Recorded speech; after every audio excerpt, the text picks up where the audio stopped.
Then we moved to part 3, the life review of Howard Storm, and he said, next they wanted to talk about my life, and it played out in front of him holographically. He knew it wasn't a physical manifestation, but it was, kind of tangible light display. And he said, I saw me in my life, and this whole thing was a lesson. So Nityananda said, every moment is a test. And he said, Howard Storm writes, even though I didn't know it at the time. So every moment is a test.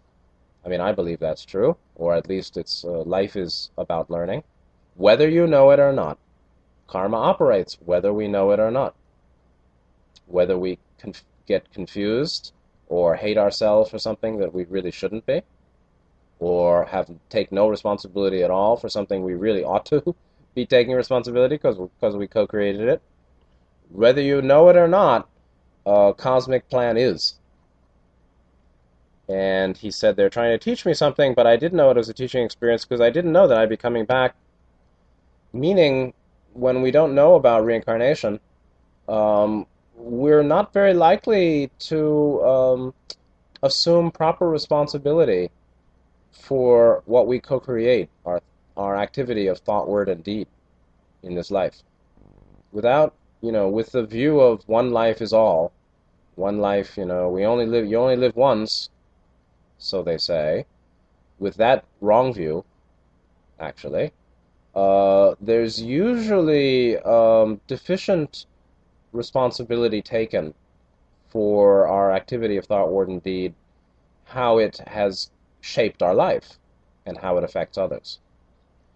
And so there's a phrase in some Christic religions, the fear of God, fear of Allah. I don't think that's very helpful, but at least it points to the value of acknowledging long-term consequence to our activity of thought, word, and deed. What we say, what we think, how we act physically, how it affects others, and how it affects self, now and forever. That is the reality, I believe, whether you know it or not.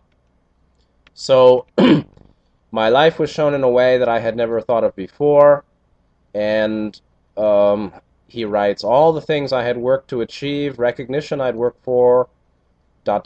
meant nothing in this setting. This setting is the setting of him midway, or in his approach to the source of love light, the great creative sun of infinite love, which he could feel, hanging in space before it, watching beings circling around it in joy. Close to that, having come from a hell realm, in that setting, social achievement means nothing. Everything is about moral development. Life is a moral exercise. Not religious, not dogmatic. There is non-dogmatic morality. There is non-religious morality. There is non-dual morality. Not right and wrong. Not good and bad. But that which supports evolution and that which goes against it. That which causes joy and that which leads to pain. That's not a religious matter. It's not a dogmatic matter. It's a metaphysical matter.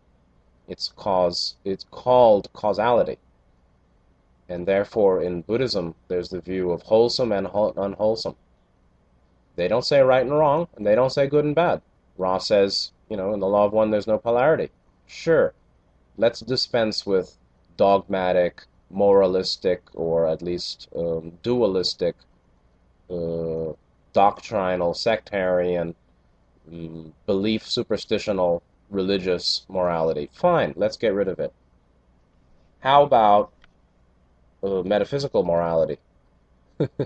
There is a path, there is cosmic plan. There is the law of karma, and what you sow, so shall you reap. Need not be dogmatic, religious, doctrinal, or even dualistic, meaning even the positive and negative. Ross said, and there's no polarity in the law of one.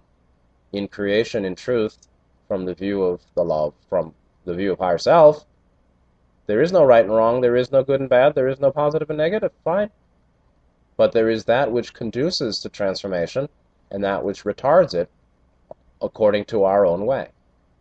90% of the souls go on the positive, so-called positive way, which includes heart chakra activation. So there's that which activates and that which blocks. That is a much more subtle understanding than right and wrong, good and bad, positive, negative, sin and grace, sin and virtue.